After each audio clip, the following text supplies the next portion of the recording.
Welcome to Voice of Reason with Nathan. This is the Would You Believe It series with Andrew Sharp. In today's episode, we're looking at cultural transformation. Welcome, Andrew. Yeah, it's good to be with you again to share this half hour or so with you, talking about culture. What is it? Why is it so important? Absolutely. And culture, the way that we're looking at that is really about creating an environment for your church, for your ministry, for your workplaces, even for your family, whereby we can share a set of values, a common vision, and be able to align ourselves to that vision in our behaviors, communication, in the way that we do what we do, but knowing the why behind it and creating a healthy, nurturing environment to be able to do that effectively. And this has really been driven home to me personally, and I think we've all had these experiences of working in a healthy cultural environment, and you might not have been aware of this taking place, but you really enjoy going to work. And it's not just about the job that you're doing, it's about the workplace that you go to. And for me personally, I experienced this in an organization I worked in. I was going between office locations, and they were only about an hour apart. And in one office location, there was a culture there of friendship and collaboration, and we were able to really trust the management team. And it was really, really nice going in there. Same job, same core values that were written on the walls around the workplace office. And then I would go an hour down the road and work at the other office every now and then. And again, same values, same things written on the walls, different management team and a different style that created a much more different culture. And it really just didn't work. This is so important, especially for those who are leaders, whether it's in what we call the church world or the secular world, the responsibility that's upon us. It's very interesting, that example that you give, working for the same firm with the same values written up on the wall, and yet it being worked out differently. And I guess that would be because it's not really considered important. They haven't really considered how important it is to have these values established before they launch out. But it makes all the difference in the world, because I guess we've all been to meetings, we've all worked in places where, get me out of here, beam me up, Scotty, this is horrible. You know, and the thought of going to work well, no, you just want to stay in bed. Whereas you can work in other places where it's buzzing, it's thriving, it's exciting, it's productive. Why is there that difference? It's because of the culture, and because somebody has decided that culture is important. It's culture by design. It's intentional. And if you're not intentional about culture, it will just fall to the lowest common denominator. There will be a culture, but it will be an unhealthy culture that we've all experienced. But if you say, no, we're going to excel in this area, we're going to establish a healthy culture in which people can grow, thrive, and flourish, it will happen. And everybody will be excited about being on that team, and it will be fruitful. It will be productive. But it does mean that the leader has to monitor that culture and take responsibility for it. Yeah, I love that. And I use the example of culture like a garden. And, you know, if you imagine two gardens, one garden has the same fruits, so the same plants, same trees, everything in it as the nut garden next to it. But let's say that with that one garden, let's say garden A, you spend a lot of time nurturing that garden. You make sure it's got a good number of nutrients in the soil, enough sunlight, and you just spend that time nurturing that garden. It's going to produce a lot better fruit, and it's going to produce more fruit in the long run, even though in the initial stages it takes a lot more effort and work, and it feels a bit like, oh, why am I doing this? You know, I'm not getting anything out of this. But over time, the fruit that comes out of that initial effort will be exponentially a lot more than garden B, which you don't do that with, you know. So culture is really about, I guess, if you think of the soil underneath, what's growing there. So the results are on the top, the surface level. And Andrew, what do you think? Or how does this relate, do you think, to your personal experience, maybe in positive ways that you've experienced healthy cultures? Well, yes. I mean, I think it's important because, I mean, I've observed through good and bad experiences that it is so easy for a church leader, as I was, to be jumping into the next project, that we're so consumed by wanting to achieve good things for God, who wanting the kingdom to grow, that we can jump into plans and projects without establishing the firm foundation of a good, healthy culture in which everybody's going to enjoy the journey. And you're so right, it does take time. Where there is just one person in leadership over a small company, for instance, or a small church, the leader unknowingly embodies the culture. And they set the tone by their behavior, by the way they relate to people. They may not be aware, and usually they're not aware that that's happening. So that if you have a good, integrous person, that will flow out. If you have a happy, joyous, positive person, that will flow out. If the person themselves is negative in their outlook and grumpy and sort of so driven that they become a taskmaster, that is setting the culture. So in a sense, the prime leader needs to take responsibility for their own behavior, their own set of values, their own culture, and to see that people matter. Now, when the organization is bigger, then that person at the top is responsible for seeing that culture, that healthy culture, develop in their team, in the next strata of leaders, that they're all sharing the same ethos. And let's underline again, it has to happen intentionally. You've got to do it on purpose. It's got to be culture by design. Otherwise, it will just fall to the default, which won't be healthy. Absolutely. And I think a great example of this is the story of Moses, where you've got the Israelites have left Egypt and they have this vision of freedom and experiencing, just this escape from slavery. And imagine, what they would have gone through. So 400 or however many years it was, I'm not sure exactly, but they've left this land of slavery, and now they're in this new season and this freedom that they're experiencing. And Moses is leading the way the whole way through. And they're in this place where he goes up the mountain and he leaves them for a time to do this. And as he's up the mountain, what do they all do? They revert, as you mentioned, Andrew, to the common lowest denominator. And essentially, they had these cultural values, or they had this culture and the values attached to that they end up worshipping a calf, a golden image, like back in Egypt, So they reverted back to that cultural design that they'd experienced for so long, because they hadn't yet adopted the new culture that God was giving them. And so when Moses came down the mountain, in a sense, the 10 Commandments were kind of like setting a new set of values, a new kind of culture that could then drive where this freedom would go and what that would look like. And freedom, of course, as we know, is not just willy-nilly and do whatever you want. It does have boundaries and a context around it. And then as we see the Israelites catch on to this culture and develop that, then we see Jethro, Moses' father-in-law, isn't it?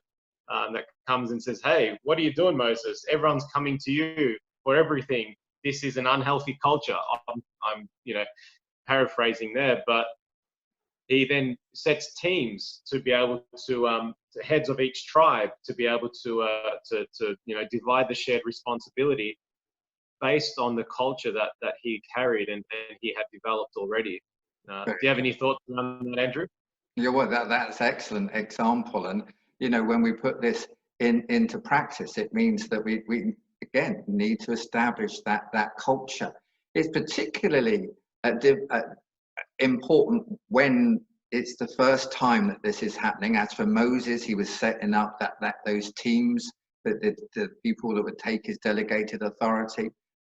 And when a church leader sets up something new like that, or perhaps even more challenging, when a church leader moves into a new position and inherits an already established culture.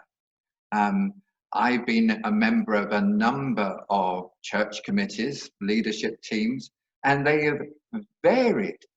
Some of them treat it as though they're coming into the management team of a multinational company, and it's all very austere. Nobody talks to each other unless it's to put the other person down, and this is within a church context, one has to say. And you think, they're treating this whole thing like a business, but actually even a good business, even a good bank needs to establish a culture before it can thrive and make a profit. But then on the other hand, you've got committees and working groups, leadership teams, where anything goes, and it's just willy-nilly. And, anything goes, all is forgiven, but there's no accountability and nothing happens.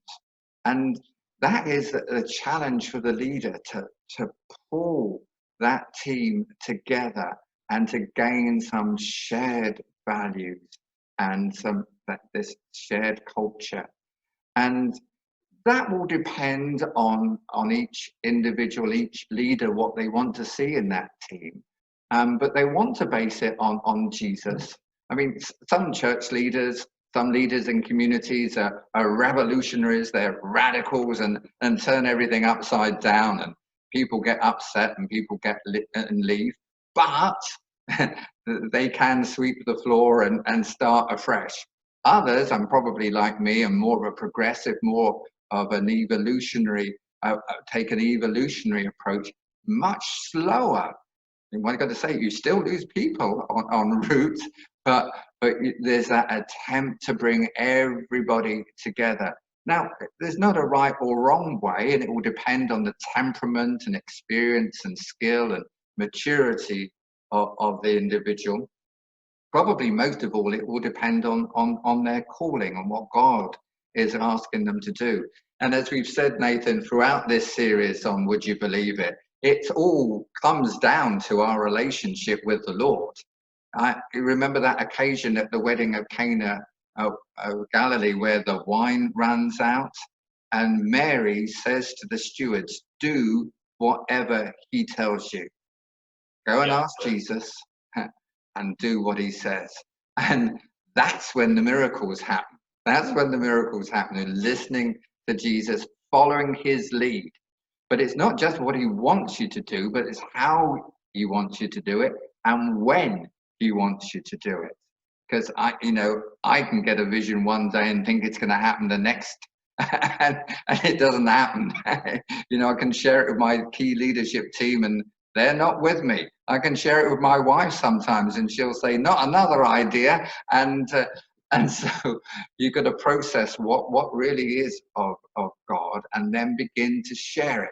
Now, so then when we're talking about establishing a culture first, you're sort of waiting on God, you're reading the Bible, and you're seeing what values God has for good relationships. And you're thinking about things like love and integrity and honesty, things like that you want to be at the core of your church, at the core of the culture, the core that will enable things to grow and to flourish, the core from which you can then start to build vision and you can start to build in projects. But we're repeating the fact that core needs to come in there.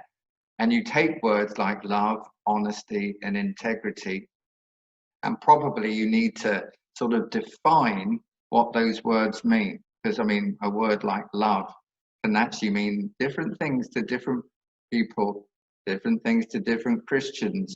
What do we mean when we say this leadership team, this church needs to embody love. What does that love look like? How can we hold each other accountable to love? And actually, love does keep each other accountable, which is a bit of surprise to some people because they think grace means anything goes. Well, no, it doesn't. It means we still love you. You're still accepted. You're still part of the family. But let's do some adjustments to make things better. Absolutely, yeah. Even just on that, I used to run the EAP program, the Employee Assistance Program, at a place I worked previously, and I'd go into workplaces and they'd be like, I'd be having to run like mediation groups and things like that and help facilitate, some form of restoration between people that are come at odds.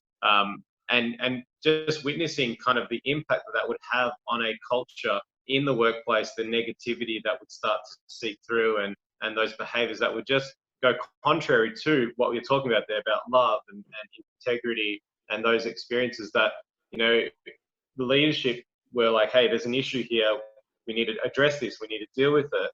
And I guess my point in mentioning that was about, you were saying about love, and a lot of the time when we, even as Christians, we think that, love is just about, just being really, really, really nice to people all the time. And I mean, yeah, that's a nice trait, and no one would disagree with that. But there are times where you do need to put in boundaries and say that's not okay. Be assertive and know what you stand for, know what's important to you. So from a leadership perspective, they were like, there's an issue here. And then from a mediation perspective, it was about having that conversation, communicating what's going on, and then what are the shared values that we have, so we can then move through this as a two people, but then also as a team and as a organization. So I guess just before we go into sort of how you help people engage in that culture, Andrew, I wanted to ask you a quick cheeky question here. Can culture transformation happen by just preaching from the pulpit? No, I don't think so. I think there needs to be an engagement with people as well. And whatever you preach from the pulpit, you need to engage with people as well. And it needs multiple communication methods. You're using preaching, yes, but you're also putting things in the notice sheet.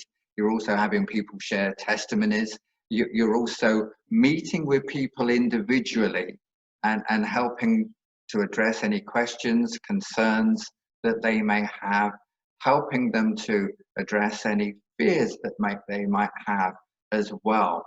Now, in a church structure, the preacher might not be doing all of those things himself or herself, but would make sure that somebody is meeting with individuals and hearing their concerns, hearing their hopes, hearing their fears. So there needs to be a message coming forward which is repeated and repeated and repeated in whatever means possible. But then there needs to be a personal engagement so that people can have a sense of being heard, a sense of ownership, but also so that their individual concerns are addressed. And the leadership learns from that about what concerns are out there. And then take it back into the preaching and teaching. Yeah, absolutely. And last week we spoke about before and whenever the last message was. It wasn't actually last week, but one of our previous messages was about before and after grace. And that message of grace is so important toward like a key message and a key value that can really transform the culture of a church or a ministry or even a workplace. It creates that, as you were saying, that kind of opportunity for people to come and have those conversations, come and have that freedom to express what's really going on, and not hide behind a legalistic performance mentality that creates and thrives on fear, but doesn't produce effective fruit or heart change, as we were talking about last time. So I guess how would you sort of go about creating that change in a church context, and what would be some practical things that people can do to help make that happen?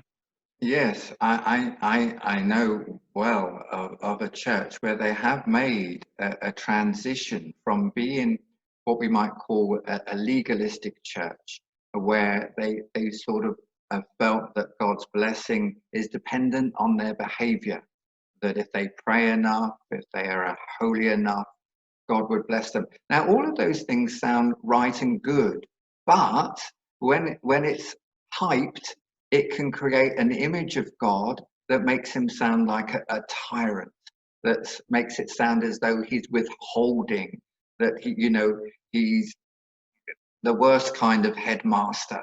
And I think we've probably all experienced churches like this. And the minister realized that this isn't God at all, that God is really found most beautifully in the image of, in the prodigal son, of the father there, standing with open arms, ready to embrace that wayward son, and not to rebuke him, but to embrace him and to restore his position within the family. So the minister had got hold of this, that God is good. He's a loving father, and Jesus is our brother. And so he preached and he preached and he preached and he preached and he preached repetitively over this theme. And people began to get it. And then people would share testimonies of how this had changed their relationship with God, how they'd found a new freedom and a liberty to approach God, and found that he was good, that he wasn't standing over them with a stick, but blessing them. And doesn't mean that they were going to go and live the life of Riley, as we have a saying over here, go and live the high life and do whatever they wanted to.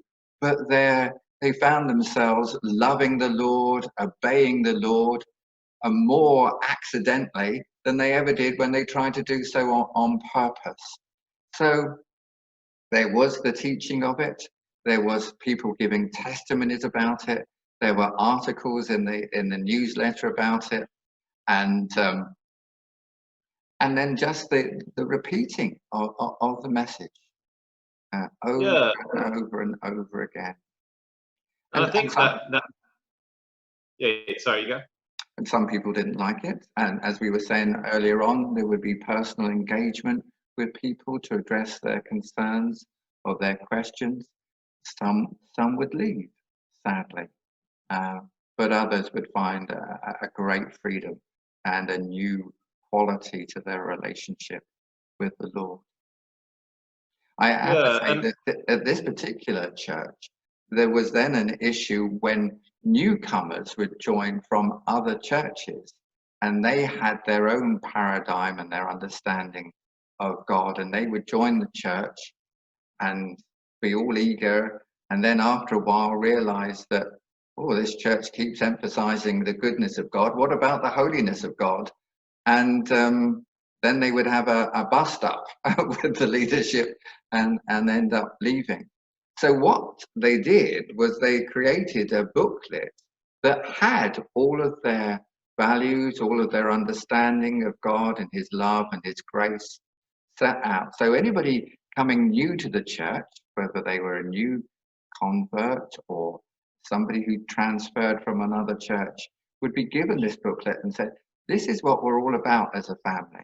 If you like what you see there, you're very welcome. If you don't like what you see there, you probably won't feel very comfortable here.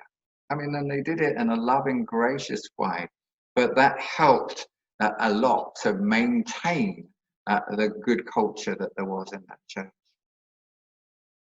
absolutely. And I think you're touching on a lot of really important points there about being intentional, and this is kind of how we do it, through the teaching, through the message, the core values of what we stand for as a church, and then also being able to communicate that message in lots of different ways, and through testimonies, through shared experience, through the groups, through the leadership team meetings, and all these different ways, through booklets and things of that nature as well.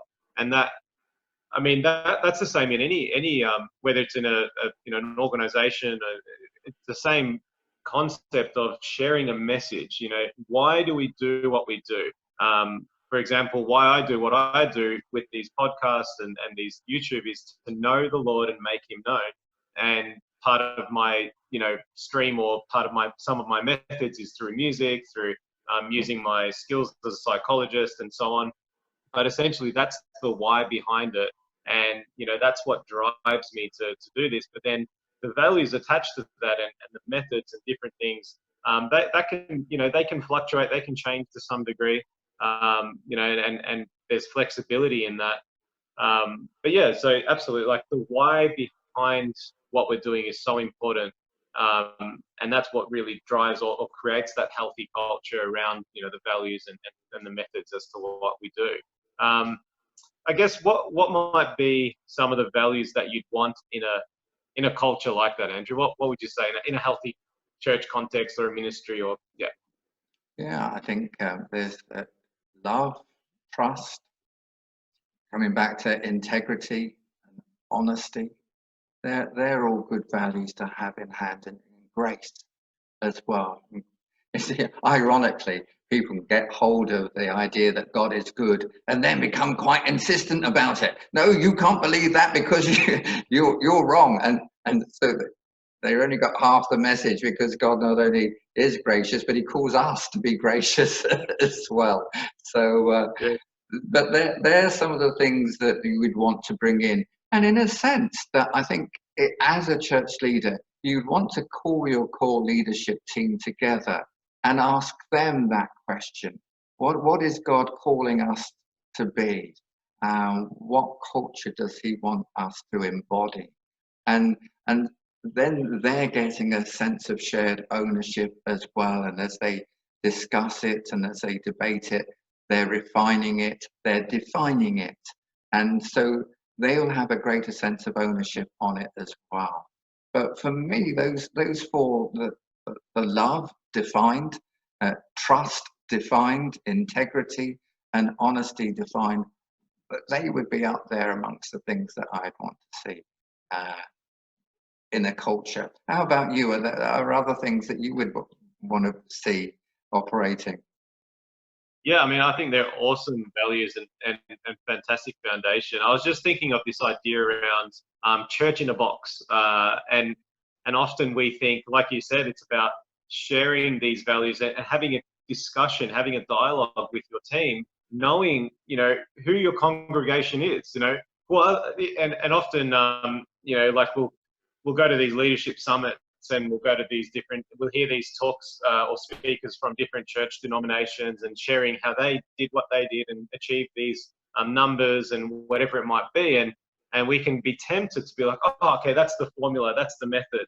And I want to steer away from that. Of course, that's not what we're saying at all. It's this idea of like really getting to know why you do what you do, engage with the Lord, and receive from Him what the vision is, and what's the purpose, what's the why behind your church community, and the people there is really what it's all about. It's that relationship, and how you as a leader, as pastor, as whatever context you might be in, how you can be a blessing, how you can love those people that are in your community, and then on the wider community scale as well. So I think it's that kind of church in a box mentality. And as I mentioned at the beginning of this talk, working for an organization previously where same values, same, I guess, box-like structure, trying to do that in a different context, an hour down the road, different team setting, different personalities, it just didn't work. So it's that kind of idea of know your vision, know your why, and the people that the Lord's put you in leadership over, or whatever that context is, know that and be able to have those those discussions, that dialogue, that openness. And a few key things, I suppose, more in the method is I guess exactly doing that. So defining what is our vision, what do we want to achieve. Like I think a lot of the time we can be quite vague in any context, and not really knowing what we're going for. And I think there's a scripture on that, isn't there? My people perish for, what was that scripture? Do you know it? For lack of knowledge, yes, for lack of knowledge. And what's that one on vision? I can't remember it exactly. Where there's no vision, the people perish. Exactly. Yeah, yeah. And so it's that idea of like, okay, where are we heading? Like, you know, what's the purpose of this? And then beyond that as well, it's kind of this idea of building trust with that vision, and being able to have that discussion with your team, and then with the wider church community, and you know, in a business setting, it'd be with your employees, and having these roundtable meetings where you share ideas, you share feedback, what works, what doesn't, and then you keep reviewing that over time, and you align certain behaviors in that context. So let's say that, you know, in the church context, you know, there's, say, certain songs that don't fit within the grace culture that we're developing, and not to beat up on any, you know, songs or anything like that, but it just doesn't fit the message, you know. So you can eliminate those those tunes, and refocus on, you know, on songs that do match that truth and that message that we're getting across. And another way it might be, I'm just thinking about, you know, measurable targets or things that you can use to help measure the culture in the church community, or in a business context. And it's not about being, you know, so objective, like everyone's really happy, tick a box. But you can do it subjectively as well as objectively. And it's not about numbers, it's about the depth or the quality of you know, the community that's developing. I mean, numbers will come when you have a healthy culture. The results will flow from that, but or they can, and it's not necessarily numbers, but you know, the impact that we're having on people's lives is I guess the point in that. But yeah, so measurable ways of seeing how that culture is developing over time, and realize that there needs to be adjustments throughout that journey as well. That it's not like we've created a healthy culture, now we can tick a box and it's all done. You know, it's got to be checked. That's got to be checked regularly. And everything one does within the context of a church or a ministry or at the workplace needs to come under constant review for development and improvement. And that's not a bad habit to get into, constant review for improvement. What worked, what didn't work so well, so that we can take it all forward. Yeah. That was my last point. There was actually that there is no perfect culture. You know what I mean? It's actually, yes. even in scripture. Yes. We're all in progress. And I suppose one of the dangers of thinking that, oh, we must have a culture in place before we do anything else, is that you might be wanting to be a perfectionist in the culture and keep working on that, but then not do anything else. I mean, there comes a point when you've got sufficient shared in understanding that you can launch out, and then so you're looking at your new project, your new vision, at the same time as you're constantly reviewing your culture. And of course, you don't want to be navel gazing at all of these things. You don't want to be anxious about it and saying, oh dear me. But it's with a positive eye to development and improvement.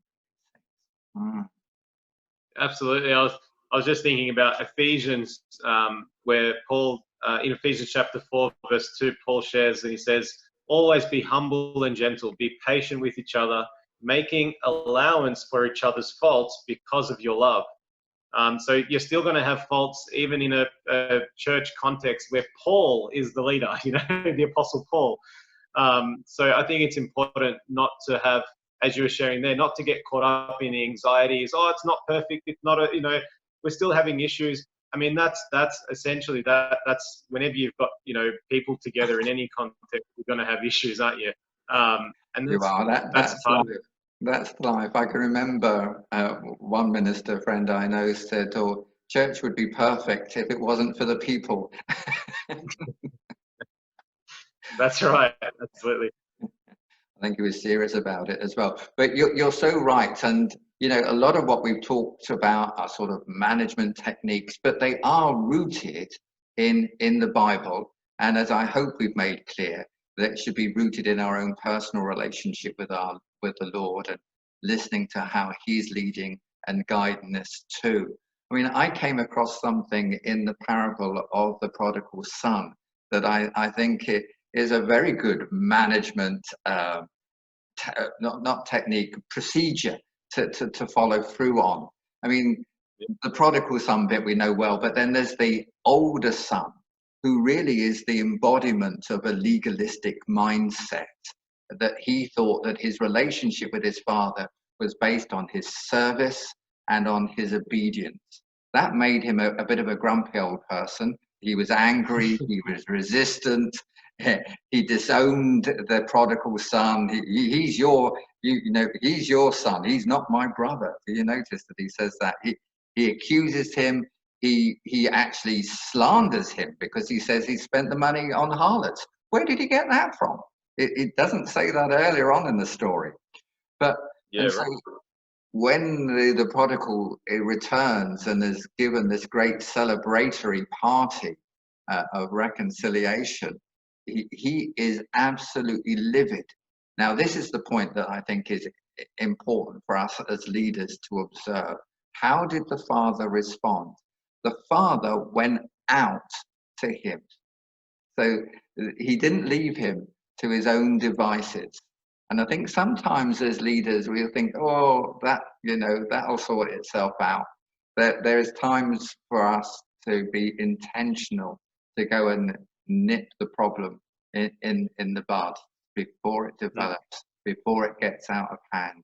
So the father was proactive in this situation to bring reconciliation, to bring a fresh understanding to part.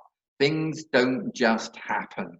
We've got to be intentional about it in church leadership. And then second, the scripture says, this is Luke 15:28, if you want to check it out.